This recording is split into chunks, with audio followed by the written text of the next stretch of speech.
Have you ever felt like you were screaming in a soundproof room? The maddening silence when you're pouring every single ounce of energy into someone that gives you back absolutely nothing? Well, I've been there many times myself. I've poured everything into relationships and got nothing back. But what happens when you stop chasing that someone? Well, we're going to talk about that, and you're going to learn a lot of interesting things in this video right now. Hi, my name is Sandra Wyllie. Welcome to my mental health channel, where I talk about my own personal struggles, having borderline personality disorder, post-traumatic stress disorder, anxiety, and depression. I talk about my narcissistic mother who was very abusive to me. And I talk about schizophrenia. And I wrote a childhood memoir, Life with My Schizophrenic Father, where I also talk about my son who has autism and traumatic brain injury. I talk about the years of unethical psychologists I've been sexually involved with and taken to licensing boards. And I come on as a patient advocate, so you won't feel all alone in your struggle with mental health either. But I am not a licensed therapist. I do not hold a degree in psychology, so I cannot diagnose you or give you a professional opinion. And all I ask in turn of you is your kindness and respect in the comments. Now let's talk about the high cost of chasing someone. It just is completely draining. It takes everything out of us because we're the ones doing all the work and they sit back and do nothing. They don't give nothing. We make all the plans. We come up with the things to do. We try to pin them down for a specific time and date. And then sometimes, like friends I've had, they will agree to it and we get all anxious and ready and prepared to go out. And last minute, they'll cancel on us after we're all dressed and ready to leave. And it's just emotionally draining. It's very bad for your physical health and mental health to be chasing someone. It depresses us. It depresses me. I get depressed. I'm full of anxiety. I'm just mentally drained. I'm worn out. I'm upset. I'm in pain. It hurts. It hurts, right? It hurts to feel invisible, The thing to do is once you stop doing that and pull back, stop that chasing, that's when the other person that you're chasing will start scrambling back to get your attention. It's like we always want what we cannot have, okay? And we never appreciate what we have to work for either. If something falls into our lap effortlessly, we're going to take it for granted. We're not going to appreciate that. Healthy detachment, what this really means is that we pull the focus on ourselves, concentrate on our own lives, okay? Not on their lives, what they're doing, what they're up to. I focus on my morning routine every day, my exercising every day. I exercise. I write poetry. I'm coming up with another poetry book, Soldier Girl. In a couple of months, hopefully that will be out. I do videos for you to help other people, to help you. And so I focus all on myself. So I take the shift off anyone else, any girlfriend or anyone outside of me. I'm not looking to what are they doing? What are they up to? Are they available? No, I'm just, I see my son, my handicapped son 4 times a week. I go to Audubon's and nature preserves with my husband several times a week. So I'm just taking the focus off other people and putting it on me. And this is healthy. What else you can do is to set healthy boundaries with someone. What is okay and what is not okay. So If someone wasn't going, if someone, I made plans with someone and they canceled, maybe I might let that go by once, but if they do it again, then that person would be off my charts. They would be off my list. I would have nothing to do with them. I would make sure that the relationship is well balanced. I wouldn't be doing the one, all the doing, all the listening to. Set healthy boundaries. If they keep calling you, like friends called me at work while I'm working to talk about all their personal problems. And I never set any healthy boundaries. And this is what I've learned at age 60 now, that what I should have done is said, oh, I'm sorry, Linda, but I'm working now. I can't talk to you. Bye. Like that would have been a healthy boundary, but I didn't set that. Another girlfriend came because I worked in a public mall. So anyone could come. It's a public mall, but I'm working. I was behind the desk too, taking phone calls at the same time. And she just stood there and she started yatting, complaining about her husband and everything. And I should have said, I'm sorry, Holly, I'd love to talk to you, but not right now. You're going to have to, excuse me, because I'm at work right now. I'm on the clock. I've punched in. I'm on the clock. So, and I didn't say that. I just kept, I was so afraid to offend people, to offend. I was so afraid to offend my friends that I would never speak up for myself. I would never set healthy boundaries.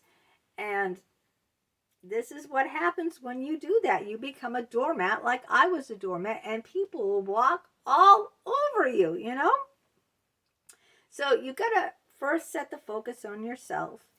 Second, set healthy boundaries. The third thing is to let go of the outcome. I know if you're like me, you're going to worry. Well, if I don't listen to her, she'll think, she'll say I'm not empathic enough. She'll say I don't care about her problems. I might lose her as a friend. She'll think that I can't turn to her in a time of need. I'm afraid I'll hurt her. She's really crying. She's desperate right now. She needs someone to talk to. But I'm not a psychologist on call. I'm not on call every hour, especially when I'm at a job. These friends would come, Linda and Holly, and while I'm working, not like on a break, on my lunch break or anything.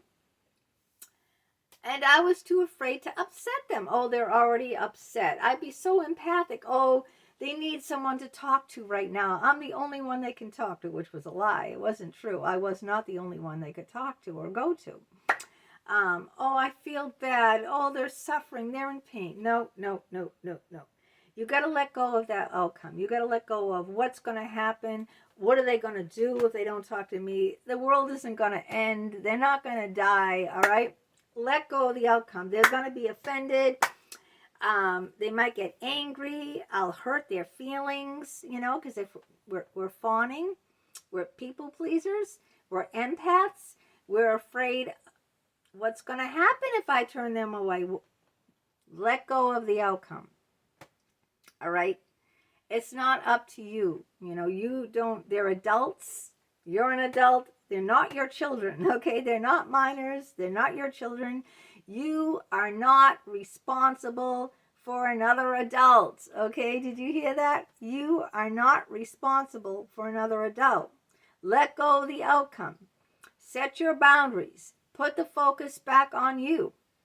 And watch and see when that happens, how these other people will respond. Because when you do that, right, you show that you have self-respect. And let me tell you something. No one is going to respect you if you don't have any self-respect. If you don't have any self-respect, people are going to take advantage of you and they're going to walk all over you. All right? In a healthy relationship, one person doesn't go chasing the other person, all right? It's pretty much even and mutual. Both people show an effort, put an effort into wanting to see each other. Both people have boundaries, healthy boundaries. What's okay for me? What's okay for you? And they communicate those healthy boundaries and let the other person know about those healthy boundaries. But when you chase someone, I tell you, think about when you chase someone. What happens? When you chase someone, they run, okay? Just the sheer act of chasing will make the other person run. Look out in nature. When an animal chases, when a coyote chases the rabbit, what does the rabbit do? The rabbit runs away. So nature is not just for animals. We are animals ourselves, okay? If someone chases us, the instinct when you are chased is always to run. Try it. If you run after someone, if you chase someone, they're going to run. If you're out walking at night and a guy is chasing you, a stranger is chasing you, you're going to run. It's natural instinct, predatory instinct. When you are chased, you run.